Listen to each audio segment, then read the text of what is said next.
Subhanallah walhamdulillah wa la ilaha illallah. The first question that was asked to me was by the American Consul General of Perth.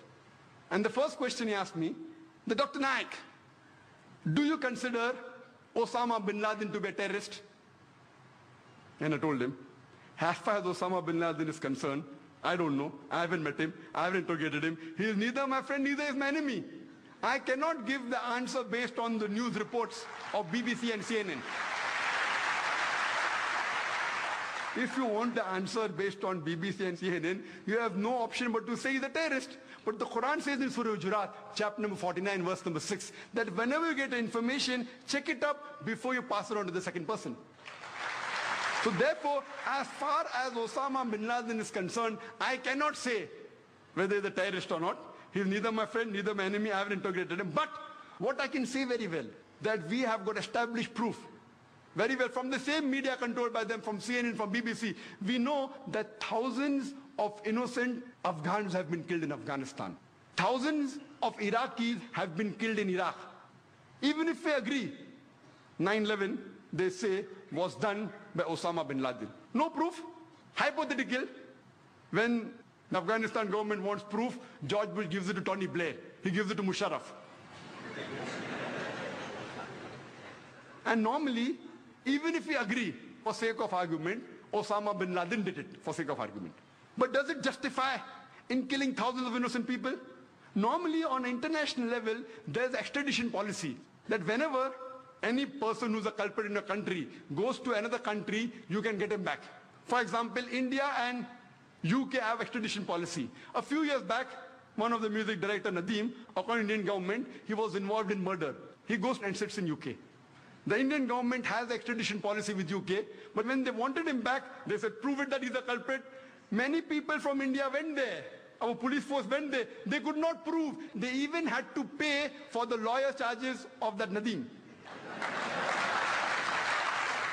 We know that in the Bhopal gas tragedy, we know that thousands of innocent Indians were killed.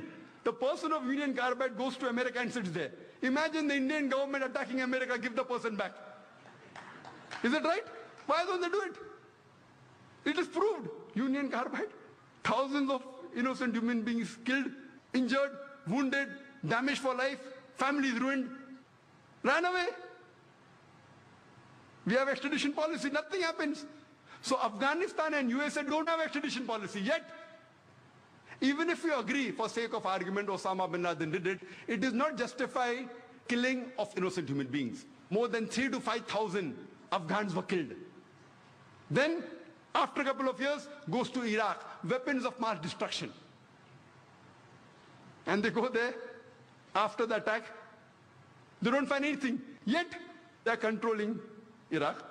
What is the cause? What is the reason? And people in Iraq are more troubled. They were troubled with Saddam Hussein. He was not a good Muslim. He was not a practicing Muslim. I'm not in favor of Saddam Hussein. But the trouble they're facing after America has come to Iraq is multiple times more. More people are being robbed. More people are being raped. The main purpose is what? Is oil. It's an open secret.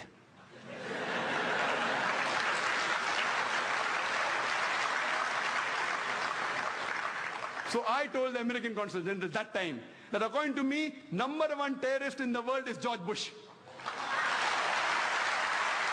And I'm a person who keeps on speaking very often. I had gone to Australia just a couple of months after 9/11. It comes as headlines in the newspaper at that time, December 2001. Dr. Zakir Naik calls himself a fundamentalist and says George Bush is terrorist #1.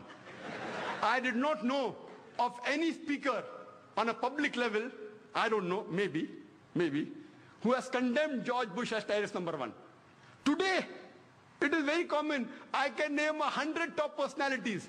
And we know that Honorable Justice Hosbet, I didn't know that even he considered, rightly he's an honest judge, and I agree with that. I don't know when is the first time he said, I don't want to compete with him, he's more senior to me. I don't know when is the first time he said that. But now when we read records, we come to know that the president of Venezuela, Hugo Chavez, he said that the biggest terrorist in the world is George Bush. The president-elect of Bolivia, Evo Morales, he said that George Bush is a terrorist. the famous singer and activist of America, Harry Belafonte, he said the biggest terrorist in the world is George Bush. An MP in UK by the name of George Galloway, he said the biggest terrorist in the world is George Bush. And he said that the blood that is there on the hands of George Bush and Tony Blair is much more than the bombers who have done bombing in London. And when you have asked, he said, it will be justified. George Galloway, who's MP in UK, he says, it will be justified that if a suicide bomber goes and attacks and kills Tony Blair without injuring any other innocent human being, that suicide bomber will be justified. Who said that? George Galloway.